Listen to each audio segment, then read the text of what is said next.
Hi folks, welcome to the Prepared Homestead. This is Travis.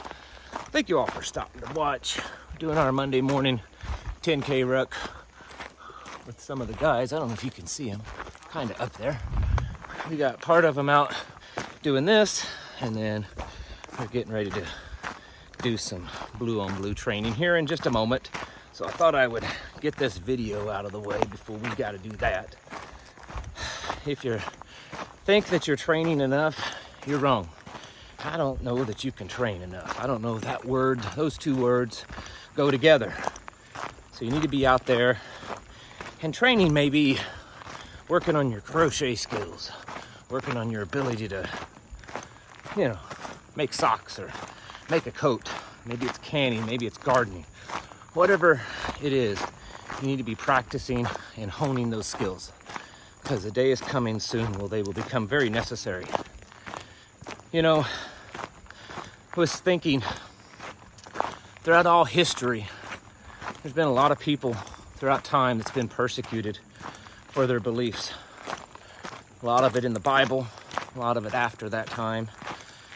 There's all kinds of evidence of people wrongly persecuted, wrongly tortured, wrongly killed, wrongly lost so much throughout history because of what they believe, whether it was religious beliefs, political beliefs, or whatever. Did you know that there's pretty much one thing that's constant throughout all of those is that the people that were persecuted, they weren't being persecuted because they were the nice guys. They weren't being persecuted because they made so many friends. They were being persecuted because they were stepping on toes. They were being persecuted because they were upsetting people, offending people, making enemies. And while we're not necessarily supposed to go around making enemies, we aren't supposed to be focused on just touchy-feely, lovey-dovey, kumbaya, everybody get along. We're seeing that more and more now. I'm seeing more people that are of the Christian faith and conservative beliefs that are trying to just fit in. Churches and different politicians and organizations that they're trying to be liked and loved, and they want to make friends with everybody. They want to be tolerant and embrace all of these tolerant and inclusive ideologies, multiculturalism and coexisting with everyone on the planet. I'm sorry to tell you this, but that's not biblical, and that doesn't work.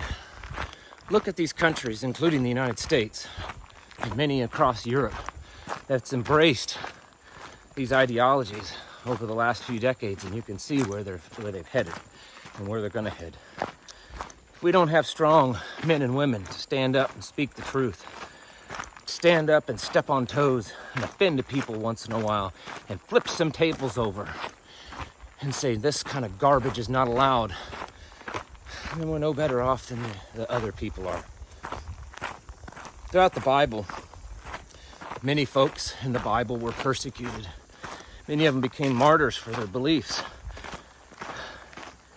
They didn't become martyrs for their beliefs. They weren't, I don't know what that was. They weren't tortured and killed and beheaded and crucified and burned and all these kind of things because they were out there making friends, because people liked them. They were out there speaking the truth. And so many times the truth, it kind of stings, kind of steps on our toes. It challenges what we're doing. It challenges us at the core, our moral foundation. And so what I'm telling you is, number one, don't be afraid to speak the truth. Don't be afraid to stand up for the truth in your own home, in your community, in your job, in your family, wherever it is. Yeah, it may come with some nasty consequences. You may lose friends and families and loved ones and jobs and all kinds of stuff. It could cost you financially. There's lots of people. It could even cost you your life.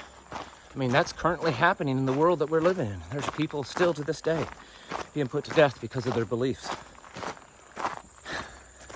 But we may go through all that, but we were warned that this may come, that this may happen to us. But we still have to do it because it's the right thing to do and it's what's commanded of us. And we know that our glory is not here on this world. Our glory is up in heaven.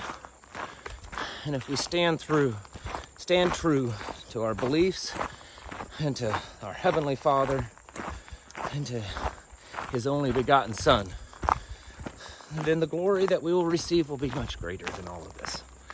Yeah, it's going to be tough. And I suspect what we're going to deal with over the coming months and years is going to shake pretty much everyone to the core. It's going to challenge what we believe. It's going to challenge our fortitude, our strength. But we have to do it. Because if we don't, we're no better off than the opposite side. You know what I'm saying is true. It may hurt your feelings. It may step on your toes.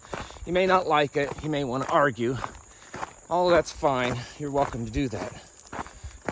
But if you've learned anything over the last few years, it should be pretty clear that when you speak out against evil and when you stand up for truth and righteousness, you're going to get put down. You're going to get canceled. You're going to get silenced. And you're going to receive persecution. You just need to accept it. That's why living this lifestyle and doing the things that we're doing today and other things I talk about are so necessary.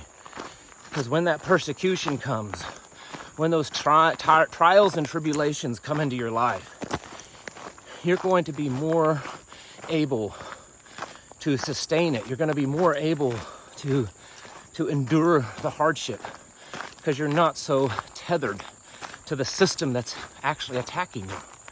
So that's why you should get out from away from all of the worldliness and the turmoil and the violence and the modern life.